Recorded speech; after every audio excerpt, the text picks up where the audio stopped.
Turma, eu não sei se vocês sabiam, mas cresceu e muito o número de pessoas que desaprovam o governo Lula. Vou pedir para a nossa Mariana Vaz colocar aqui na tela para mim os números dessa nova pesquisa Genial Quest, divulgada nesta quarta-feira, mostrando que a aprovação do governo Lula caiu 4 pontos percentuais desde o mês de fevereiro, passando de 40% para 36%. Já a taxa de reprovação subiu de 20% para 29%, como a gente está vendo aí nesse gráfico, pesquisa fresquinha aí do Instituto Genial Quest, mostrando aí um crescimento significativo, aí quase 10% em menos de 2 meses aí no índice de reprovação do governo Lula. Lembrando que o índice de aprovação avalia apenas o ótimo e bom, retirando o regular, e o índice de reprovação avalia apenas o ruim e o péssimo. Eu já vi gente talvez colocando junto a questão do regular, tanto na aprovação quanto na reprovação, mas não, você tem que olhar a avaliação positiva e a negativa e deixar a regular justamente sem contabilizar, certo? Eu vou para um rápido intervalo comercial, Mari, ou a gente vai repercutir essa pesquisa agora? Podemos repercutir? Eu vou jogar uma pimentinha, assim, uma coisa de leve, Tomezinho, não quero de maneira nenhuma tirar vocês do sério. Mas, quando essa pesquisa mostra que o governo Lula está ficando mais reprovado, agora você acredita em institutos de pesquisa? Só para entender. Olha... Difícil responder, eu acho que eu acredito na percepção da rua. A rua está reprovando. Eles vão continuar acreditando porque ainda está baixo o índice de reprovação. Não, eu quero entender o seguinte: se o número é contra o Lula, você acredita? Difícil, né? Esses institutos de pesquisa não passam segurança. Não, mas o que acontece é o seguinte: eu vejo que se o número está contra o Lula e a gente não acredita no estudo de pesquisa, é porque o número de rejeição é muito maior. É maior. Essa é a grande verdade, né? É o sentimento Essa é a que nós tese temos. da Fontinelli também. É a tua tese, Antônia? É a tese, se foi 20% é porque é 40% contra o Lula. Eu gosto bastante dessa conta, é uma conta boa. Agora, mas sabe o que está me divertindo muito? Os jornais, os editoriais não conseguem mais esconder. Nós estamos vendo aqueles repórteres que eram ideológicos falando mal já do governo. Vocês viram a Miriam Leitão revoltada? Miriam Leitão revoltada. Você Aqui viu? está Felipe Neto. Miriam Leitão revoltada. Felipe Neto no Twitter reclamando sobre a declaração do Lula em relação aos games. Falou que é um despreparo, falou que ele está equivocado, falou que é uma falha de comunicação do governo. O Tomé, sabe o que eu estou pensando? Assim, nós estamos num cenário completamente diferente do que foi o início do governo Lula lá em 2003. Mas eu tenho sérias dúvidas se a cabeça dele compreendeu isso. Não compreendeu. Seríssimas. Eu queria te fazer uma pergunta. Por favor. Posso eu perguntar para você meu agora? amor, aqui agora vou eu jogar. Por favor. Se a eleição fosse hoje, o que você acha que aconteceria? Hoje. O que eu acho que aconteceria hoje?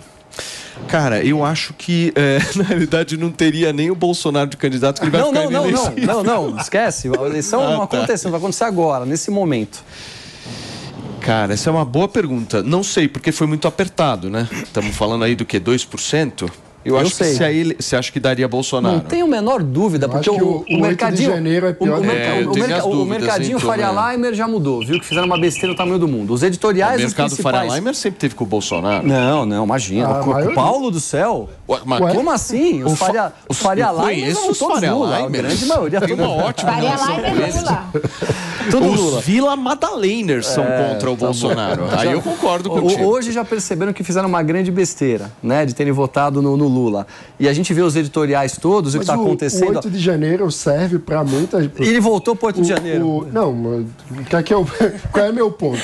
Eu acho que o antipetismo é uma força política muito forte e consistente no Brasil.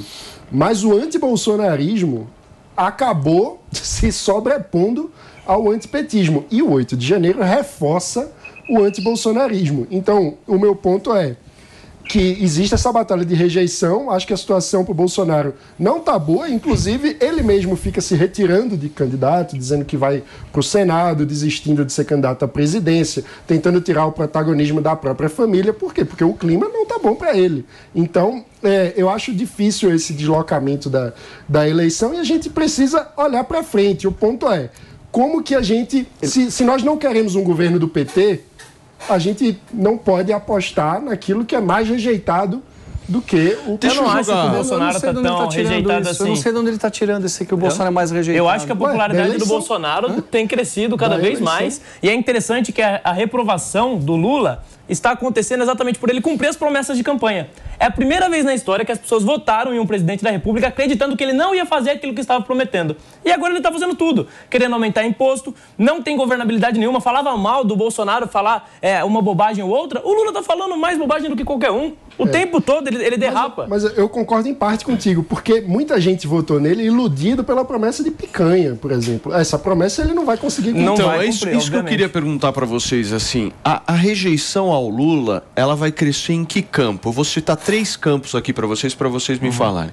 Campo da corrupção, e a gente viu nos primeiros governos dele que a rejeição cresceu muito por conta disso. Não sei se hoje tem a força que teve. Economia ou valores? A coisa da mudança, da guerra cultural, da questão comportamental toda envolvendo, todes, essa mistura. O que vocês acham que é o que mais pega? A economia? O Lula nunca foi muito do todes.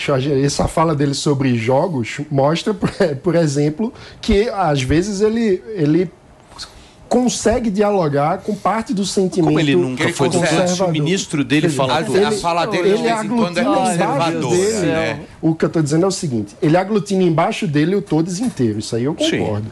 Mas ele mesmo, pessoalmente, não encarna esse tipo de discurso. Quem não lembra da famosa piada dele sobre Pelotas? Da mesma maneira mas ele agrada essa bancada por essa... Ele agrada essa base progressista. Ele dá uns biscoitinhos. Uma das primeiras medidas dele foi facilitar o aborto.